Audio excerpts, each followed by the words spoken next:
कहानी की शुरुआत में हमें 1959 का समय दिखाया जाता है। बर्मा पर अब भी फ्रेंच लोगों का कब्जा था, लेकिन एक वॉर होती है और फ्रांसीसियों को बर्मा से खदेड़ दिया जाता है और पुर्तगाली यहां आकर बसने लगते हैं। पर अभी एक फ्रेंच आदमी है स्टेनर, जो बर्मा में लेबर कैंप चलाता है और इन्हीं में से एक कैंप में मार्टिन टिलमन बंद है। स्टेनर को यह बहुत अच्छे से पता है कि मार्टिन एक बहुत ही अच्छा फाइटर है, इसलिए वो अपने एंटरटेनमेंट के लिए मार्टिन को दूसरे फाइटर से लड़वाता रहता है। आज भी मार्टिन और एक फाइटर को लड़वाया जा रहा है। मार्टिन एक ही मुक्के में इस फाइटर को नीचे गिरा देता है। स्टेनर ये सब देख रहा होता है और जैसे ही मार्टिन जीतता है, स्टेनर अपने सबसे खतरनाक आदमी को ऑर्डर देता है कि जो इस फाइट में हारा उसे मार दिया जाए। इस कातिल का नाम है दोस्तों रस्टिग्नैक। रस्टिग्नैक आता है और उस फाइटर को मार डालता है। इसके बाद दो गार्ड्स मार्टिन को वापस लेकर जाने लगते हैं, पर रास्ते में मार्टिन को एक लड़की नजर आती है जिसका नाम है इजाबेल। मार्टिन ने इससे पहले भी इजाबेल को कई बार देखा है, लेकिन आज जब ये गार्ड्स इजाबेल के साथ बदतमीजी करने की कोशिश करते हैं तो मार्टिन को गुस्सा आ जाता है और वो अपने सर से इन्हें मारने लगता है, जिसके बाद गार्ड्स भी मार्टिन को पीटते हैं और उसे उसकी सेल में छोड़ देते हैं। मार्टिन खिड़की से देखता है कि इजाबेल स्टेनर के लिए फूल लाई है और वो ऐसा रोज करती है, लेकिन स्टेनर को इजाबेल से जैसे कोई फर्क ही नहीं पड़ता। इजाबेल जब मार्टिन के पास आती है तो वो उससे पूछता है कि तुम स्टेनर के लिए फूल क्यों लाती हो। इजाबेल कहती है कि तुम चाहो तो मैं तुम्हारे लिए भी फूल लाया करूंगी, तुम एक अच्छे इंसान हो, तुम्हें यहां नहीं होना चाहिए। लेकिन मार्टिन कहता है कि मुझे फूल नहीं चाहिए और वो शांत हो जाता है। फिर सीन शिफ्ट होता है दोस्तों स्टेनर के ऑफिस में, जहां बूम स्टेनर से कहता है कि आपसे कोई मिलने आया है। बूम हैरिसन नाम के आदमी को लेकर आता है जो स्टेनर से कहता है कि मैं मार्टिन को ढूंढ रहा हूं और मुझे खबर मिली है कि वो यहीं पे है।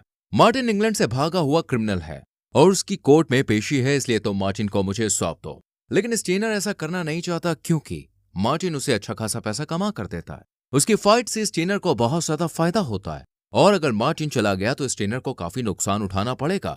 इसलिए स्टेनर हैरिसन से कहता है यहाँ कोई मार्टिन नहीं है, आप जा सकते हैं। कुछ दिनों के बाद मार्टिन को स्टेनर के ऑफिस में लाया जाता है, जहां स्टेनर उसे अपने 3 खास आदमियों से मिलवाता है, जिनमें पहला है रस्टिग्नैक, जो कभी स्पेन के स्पेशल फोर्स में था। दूसरा बूम, जो वियतनाम के स्पेशल फोर्सेस में था लेकिन उसने अपने देश के साथ गद्दारी की। और तीसरा है अमरीलो, जो फ्रेंच आर्मी का हिस्सा था। स्टेनर मार्टिन से कहता है कि ये सब अपने देश के क्रिमिनल हैं, लेकिन मेरे साथ अच्छी लाइफ जी रहे हैं। तुम भी कुछ दिनों में आजाद होने वाले हो और मैं जानता हूं कि तुम भी अपने देश नहीं लौट सकते क्योंकि तुम्हारे ऊपर कार्रवाई चल रही है, इसलिए तुम भी मेरे लिए काम करो। मार्टिन स्टेनर की बात सुनता जरूर है, लेकिन वो उसके साथ काम करने से मना कर देता है और कहता है कि मैं अपनी लाइफ को अपने हिसाब से जीना चाहता हूं। इसके बाद मार्टिन यहां से चला जाता है। कुछ दिन के बाद मार्टिन को आजाद कर दिया जाता है, लेकिन वो यहां से बाहर नहीं जा सकता क्योंकि उसके पास ना तो पैसे हैं और ना ही पेपर, और वो यहाँ पर इजाबेल के सिवाय किसी को जानता भी नहीं था। इसलिए मार्टिन इजाबेल के घर जाता है, जहां उसे इजाबेल के सौतेले पिता मिलते हैं, जिनका नाम है वैलेंटाइन। मार्टिन वैलेंटाइन से बात करने लगता है और पूछता है कि इजाबेल स्टेनर को रोज रोज फूल क्यों देने जाती है। इस पर वैलेंटाइन कहता है कि इजाबेल स्टेनर की बेटी है। तब हमें पता चलता है कि इजाबेल की माँ स्टेनर की पत्नी थी, लेकिन स्टेनर को लगा कि इजाबेल की माँ धोखेबाज है, इसलिए उसने उसे छोड़ दिया। लेकिन इजाबेल रोज स्टेनर को फूल देने जाती है क्योंकि वो जानती है कि वो ही उसके फादर हैं। वैलेंटाइन आगे कहता है कि मेरा एक बार है, तुम उसमें काम कर सकती हो और हम यहाँ साथ भी रह सकते हैं। अब क्योंकि मार्टिन कहीं जा नहीं सकता, इसलिए वो यहीं पे रुक जाता है और वैलेंटाइन के बार में काम करने लग जाता है। एक दिन वैलेंटाइन के बार में 2 लोग आपस में लड़ने लगते हैं। वैलेंटाइन तुरंत ही मार्टिन के पास जाता है और कहता है कि इन दोनों को निकालकर बाहर फेंक दो। मार्टिन ऐसा ही करता है, लेकिन ये दोनों उसे चैलेंज करते हैं और कहते हैं कि हमसे फाइट करो और हरा दो, वरना हम यहां से कहीं नहीं जाएंगे।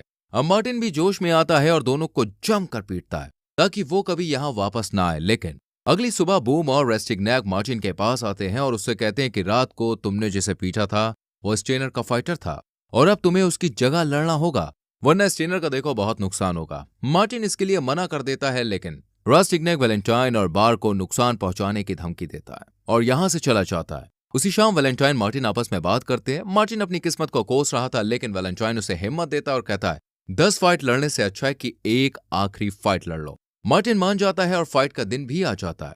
यहाँ पर मार्टिन के सामने सबसे तगड़ा फाइटर होता है, लेकिन मार्टिन उसे कुछ ही देर में हरा देता है।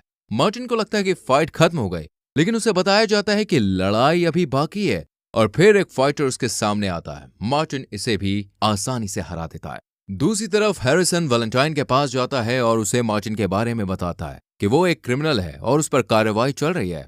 वैलेंटाइन हैरिसन से पूछता है कि उसने क्या किया है। हैरिसन बताता है कि मार्टिन के भाई और पिता को कुछ लोगों ने मार डाला था।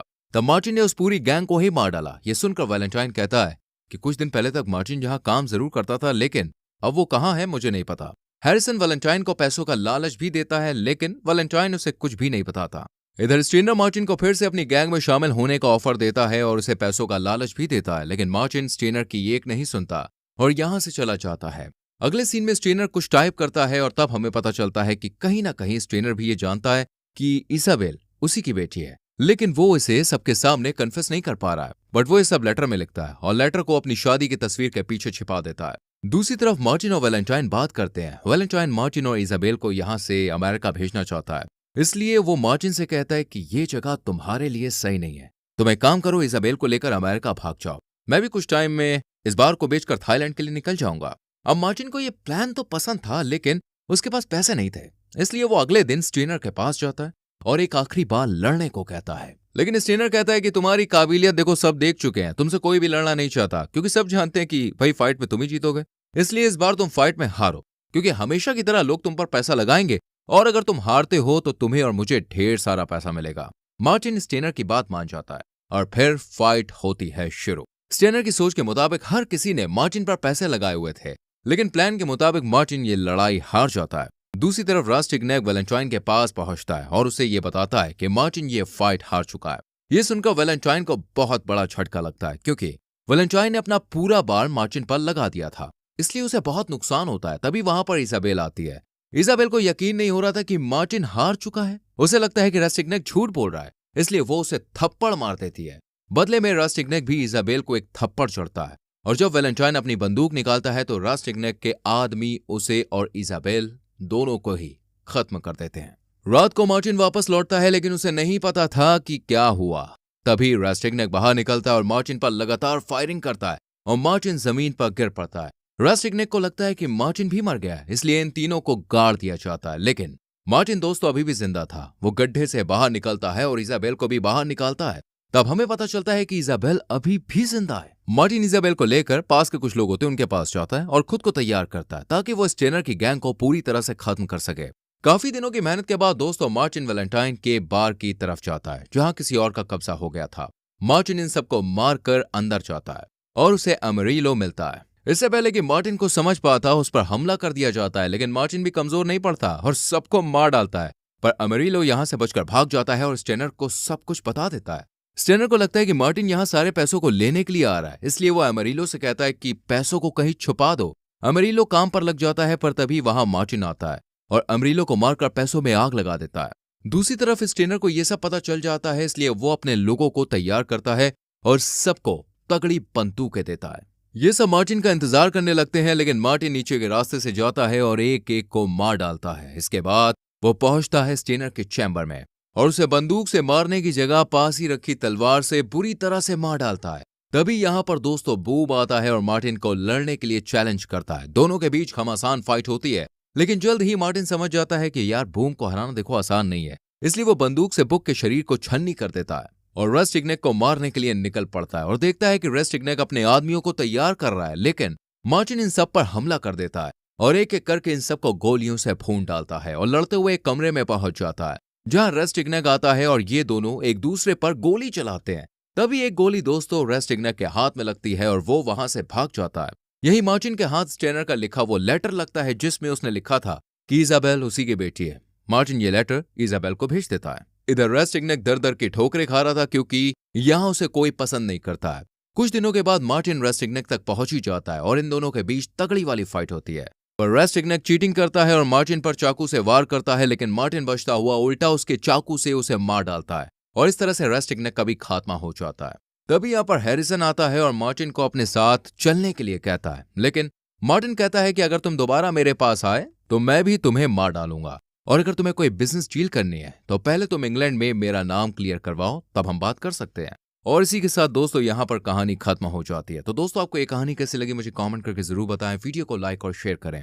आने वाली वीडियोस को देखने के लिए चैनल को सब्सक्राइब करके बेल आइकन प्रेस कर लें जिससे आने वाली वीडियोस मिस ना हो। मिलते हैं अगली वीडियो में। Till then bye bye, take care.